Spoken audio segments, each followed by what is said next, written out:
Assalamualaikum warahmatullahi wabarakatuh. Teknologi industri 4.0. Ya, yang sering kita dengar pada era modern saat ini, di mana teknologi industri 4.0 ini menjadi titik poin dari berkembangnya industri di dunia. Salah satu poin penting dari teknologi industri 4.0 adalah mempermudah industri dalam mengembangkan kualitas dan juga menghasilkan produktivitas dari produknya yang berkualitas. Komponen pentingnya dalam dunia industri seperti manufacturing, pabrik, maupun otomotif dan sebagainya adalah motor listrik. Ya, motor listrik merupakan alat vital dalam dunia perpabrikan saat ini. Dengan perawatan yang baik dari motor listrik, membuat kinerja perusahaan semakin terus produktif, sehingga menghasilkan produk-produk yang terus terjaga kualitasnya, tanpa harus memikirkan downtime dari permasalahan yang ada. Oleh sebab itu, saya Nurkolis Alfian 60472211039 dari Magister Inovasi Sistem dan Teknologi Institut Teknologi 10 November berinovasi dengan membuat desain implementasi kondisi monitoring motor listrik berbasis IoT terintegrasi PLC dan SCADA. Latar belakangnya dari revolusi industri 4.0 yang seperti kita tahu bahwa Indonesia berupaya mengoptimalkan revolusi industri 4.0 sendiri. Seperti yang dikatakan Kemenperin dalam Kementerian Perindustrian Republik Indonesia bahwa akselerasi revolusi industri 4.0 yang dirancang melalui peta jalan making Indonesia 4.0 terus berjalan, sehingga sektor manufakturing didorong untuk bertransformasi menggunakan teknologi digital di seluruh nilai industri. Ya, itu menjadi titik di mana Indonesia ingin terus berkembang, ingin terus menunjukkan bahwa sebagai negara berkembang, Indonesia ingin dipandang sebagai negara yang terus berjuang untuk menjadi negara maju dengan memanfaatkan revolusi industri 4.0 pada industrinya sendiri. Sehingga kerangka yang kuat ini dapat menjadi pegangan kuat bagi Indonesia untuk mendobrak industri yang ada di dunia. Nah, lantas seperti yang kita ketahui bahwa di dalam industri motor listrik itu menjadi hal yang vital. Nah, teknologi-teknologi motor listrik ini yang sering kita temui di pabrik, di plant, ataupun di industri manufakturing maupun otomotif menjadi sebuah indikasi bahwa teknologi 4.0 telah dijalankan di beberapa sektor industri.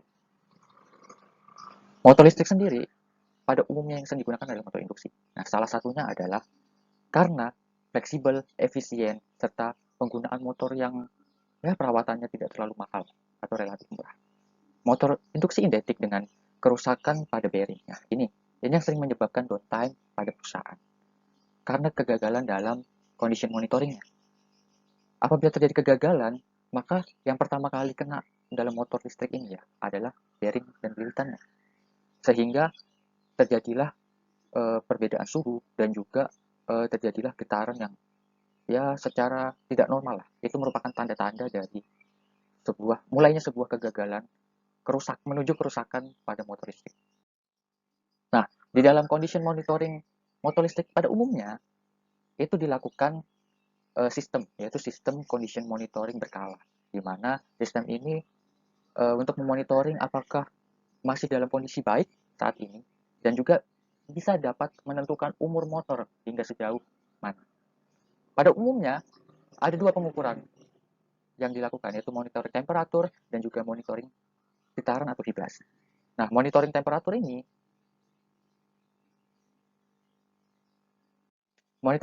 ini adalah untuk mengetahui suhu yang ada di motor tersebut saat bekerja. Nah, apabila terjadi peningkatan suhu yang tinggi, maka dapat mengakibatkan sebuah kegagalan. Entah itu kegagalan pada belitan ataupun kegagalan pada uh, bearing motor tersebut. Dan ini bisa menghambat kinerja industri. Yang kedua adalah monitoring vibrasi, di mana getaran yang lebih dari uh, angka normalnya itu dapat menyebabkan getaran yang menyeluruh sehingga ini dapat membuat celah terjadinya kegagalan. Nah, apa sih yang perlu dilakukan tindakan preventifnya? Yaitu ya condition monitoring secara inovatif seperti saat ini. Di era industri 4.0 ini, saya berinovasi untuk menggunakan IoT untuk memonitoringnya. Nah, sensor apa sih yang perlu? Sensor apa? Yang pertama adalah sensor temperatur tentunya. dari monitoring temperatur tadi, itu perlu menggunakan sensor temperatur. Sensor temperatur yang bisa digunakan adalah jenis thermocouple, di mana suhunya mampu merekam minus 20 derajat Celcius sampai 1000 derajat Celcius. Yang kedua adalah sensor vibrasi atau getaran. Biasanya menggunakan sensor piezoelektrik, di mana itu sangatlah ringan dan konfigurasinya sangat mudah serta sensitif terhadap perubahan mekanis. Jadi getaran yang sedikit saja itu mampu direkamnya. Dan ini merupakan sensor yang baik ya untuk mendapatkan angka perekaman yang nantinya bisa jadi database untuk mengatur range mana yang kondisi motor itu baik atau tidak. Yang ketiga adalah sensor tegangan dan arus. Dengan menggunakan current transformator dan potential transformator, itu dapat merekam data berupa arus dan tegangan yang bekerja, yang mengalir saat motor bekerja. Dari ketiga sensor itu, masuklah ke yang namanya microcontroller. Nah, apa sih microcontroller itu? Microcontroller itu ya sebagai otak yang membaca sensor-sensor ini, sensor vibrasi, temperatur, tegangan, arus, yang saat motor itu beroperasi. Jadi ketika motor itu beroperasi, data itu terrecord dan langsung dikirimkan oleh microcontroller itu ke cloud. Dengan apa? Jadi ada eksternal tambahan yang akan dikolaborasi dengan microcontroller, yaitu Wi-Fi modul dan juga atau Bluetooth modul. Nah, jadi kayak mana sih sistem keseluruhan nantinya gitu kan? Yang saya inovasikan, yang saya desain. Jadi uh, ini kita lihat, ketika motor bekerja, dikliklah start oleh operator. Nah, saat start motor bekerja, maka suhu dan getarannya akan terekam, akan diambil datanya dan terus berjalan. Begitu juga dengan arus dan tegangannya ya. Itu akan terrecord di microcontroller. Nah, dari microcontroller itu diteruskan ke cloud. Ini namanya sistem IoT, Internet of Things. Nah, dari situ operator maupun teknisi atau engineer maintenance, perawatan untuk equipment electrical engineering biasanya, itu dapat memantau kondisi motor listrik tersebut saat bekerja. Apakah kondisinya masih dalam kondisi yang baik, masuk dalam rentang-rentang condition monitoring yang sehat, atau sudah masuk ke dalam fase untuk dilakukan perbaikan. Nah, itu bisa dilakukan melalui handphone maupun pad, iPad, ataupun komputer. Nah, nantinya teknisi ataupun operator bisa dengan mudah menggunakan pad atau handphone di area lokasinya masing-masing. Misalnya ada di plan A. Plan A memiliki, udah disediakan misalnya Wi-Fi gitu. Sehingga hanya dengan lihat aplikasi di area tersebut, dengan menentukan lokasinya dan motor jenis apa, itu sudah kelihatan data-datanya. Motor A jalan atau bekerja dengan suhu sekian, dengan getaran sekian, dan dengan arus dan tegangan sekian. Dan nanti ketika ada sebuah kegagalan atau suhunya berlebih atau vibrasinya berlebih, maka akan ada alarm di aplikasi tersebut. Itu by sistem IoT. Tapi ada juga apabila plannya sangat besar, seperti pabrik yang mungkin pengolahan minyak, itu juga ada tim operatornya di control room. Jadi jadi saya juga mendesain semua komponen sensor ini akan masuk ke microcontroller, terus itu diteruskan ke PLC. Ya, dari PLC itu nanti akan diteruskan ke SCADA, habis itu ke HMI. Nah, HMI, Human Monitoring Interface ini yang akan dilihat oleh operator di control room. Nah, nantinya ketika ada sebuah kegagalan sistem pada motor, ketika motornya tiba-tiba suhunya meningkat dan getarannya tinggi, maka PLC akan memberikan signal ke SCADA untuk ditampilkan ke HMI. Sehingga alarm itu muncul di HMI. Alarm itu muncul di HMI dan operator mengambil tindakan apakah harus di stop atau harus terus berjalan. Nah, tapi di sini saya buat sistemnya ada sistem otomatis. Jadi ketika rentang-rentang itu melebihi rentang yang sudah di coding atau yang sudah diprogram pada PLC, maka motor itu akan otomatis mati.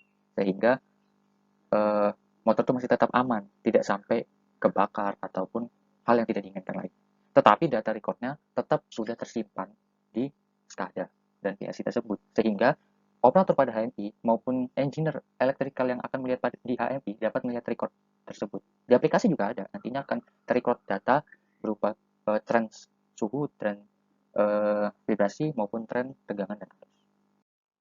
Nah, proses kerjanya IoT ini ya secara flowchart-nya itu ya ketika motor itu bekerja, maka inisialisasi dari mikrokontroler akan aktif. Ya, akan bekerja juga lah. Maka mikrokontroler akan membaca si sensor-sensor. Nah, batasannya apa sih? Nah, ini. Apabila terjadi kenaikan, nilai suhu lebih dari 70 maka akan alarm. Getaran di atas 3,8 maka akan alarm. Nah, semua data ini, baik itu yang normal maupun abnormal, akan dibaca oleh sensor, terus diteruskan mikrokontroler, mikrokontroler akan mengirim ke cloud sehingga akan tersimpan di server. Dan ketika pihak perusahaan atau engineer, technician maupun operator itu dapat memantau lewat aplikasi itu dimanapun, sehingga ketika alarm itu notifnya muncul di aplikasi itu dapat dilakukan tindakan sehingga dapat dievaluasi dengan cepat lah tren-tren. Nah, caranya seperti apa? Yaitu seperti aplikasi pada umumnya, buka aplikasi, masukin login dengan akunnya karyawan, hanya khusus karyawan ya. Baru pilih lokasi, era atau site atau plan motor itu berada, baru ya koneksikan dengan mungkin kalau saat dia berada di dekat motor tersebut bisa dikoneksikan dengan Bluetooth ataupun dengan WiFi yang dapat dijangkau. Habis itu dapat dimonitor secara online. Dan kalau secara yang terintegrasi, yaitu ketika motor itu bekerja, MCB3 pasanya aktif, maka motor itu kontrolnya akan running. Contohnya adalah menggunakan rangkaian direct online, gitu, menggunakan kontraktor akan bekerja. Nah, sebelum itu di panel tuh biasanya ada auto atau manual. Biasanya kalau auto dia langsung ke HMI. Jadi semua operasional itu berada di HMI. Jadi operator ngaktifinnya lewat HMI, matikannya juga lewat HMI. Tapi kalau manual harus di lapangan. Yang untuk auto dulu ya, yang untuk auto. Maka nanti dari HMI operator dapat mengoperasikannya. Nah, ini kan dari HMI nanti terhubung ke SCADA, SCADA mengirimkan signal ke PLC, PLC mengirimkan signal untuk mengaktifkan si motor ini. Motor bekerja nih dengan kecepatan normal. Dan apabila terjadi gangguan, nah inilah batasan-batasannya. Nilai suhu lebih dari 7. Kalau di bawah 20, tidak ada alarm, normal. Kalau di atas 70, alarm, tandanya overheat. Vibrasi di atas 3,8 juga bermasalah, over vibration. Dan ini juga menjadi titik poin untuk adanya preventive maintenance, pengecekan. Nilai tegangan nggak boleh nggak boleh over voltage dan tidak boleh under voltage, itu nggak boleh. Sama arus tidak boleh lebih dari arus rating nominal dari motor tersebut. Meskipun di breaker atau di pengaman thermal overload relay pada umumnya di motor itu juga ada settingan bahwa 1,5 kali dari nominalnya bakal trip, tapi sistem ini dibuat tidak melebihi nominalnya karena ini lebih aman, safe. Dan untuk otomatisnya ya nanti semuanya dapat diatur lewat HMI melalui pemrosesan SCADA, ada alarm juga dan dapat dimatikan langsung lewat HMI atau di HMI tersebut ada juga pilihan otomatis atau manual. Jadi manual itu manual HMI ya. Manual HMI itu yang manual yang bisa diklik stop, start gitu. Kalau otomatis maka nanti dia akan mati otomatis sesuai dengan apa signal yang dikirimkan berupa signal gangguan atau signal gangguan maka harus dapat di stop secara otomatis. Kalau yang untuk lokal, switch lokal itu untuk on off-nya dari lokal. Jadi operator harus ke lapangan untuk start dari lapangan dan juga kalau ada masalah matikannya juga dari lapangan. Tapi bisa juga matikannya lewat HMI. Karena matikan itu kan fleksibel. Yang penting kan start, yang lebih penting dan safety itu adalah ketika mengoperasikannya. Sama juga gangguannya, cuma yang membedakan adalah prosedur pengaktifan atau mempekerjakan motor tersebut secara lokal maupun otomatis.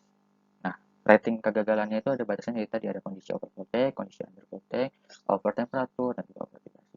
Dan juga sebenarnya ada over current, di mana tidak boleh di atas I nominal dari motor.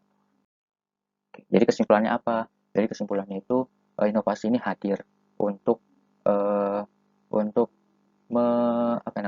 menggugah bahwa perawatan itu penting, pengecekan berkala itu sangatlah penting agar tidak terjadi kegagalan yang merembet pada downtime produksi industri itu.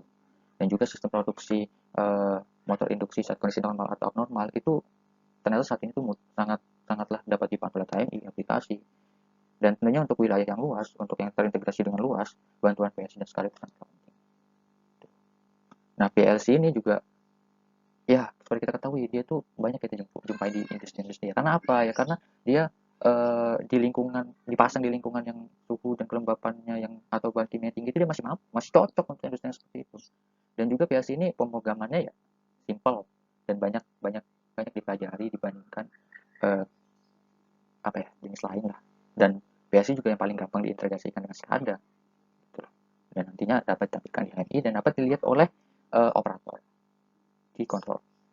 Nah, kondisi monitoring ini ya seperti yang saya bilang itu adalah harusnya wajib karena itu adalah untuk struktural untuk menjaga keandalan dari peralatan equipment elektrikal. Tidak cuma motor sebenarnya, tidak cuma motor listrik aja, tapi panel listrik, trafo dan sebagainya.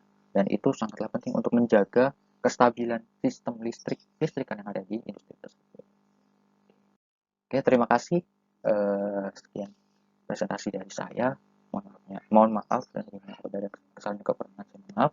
Semoga ini bisa bermanfaat ilmunya dan nantinya akan hadirlah teknologi industri 5.0 ya.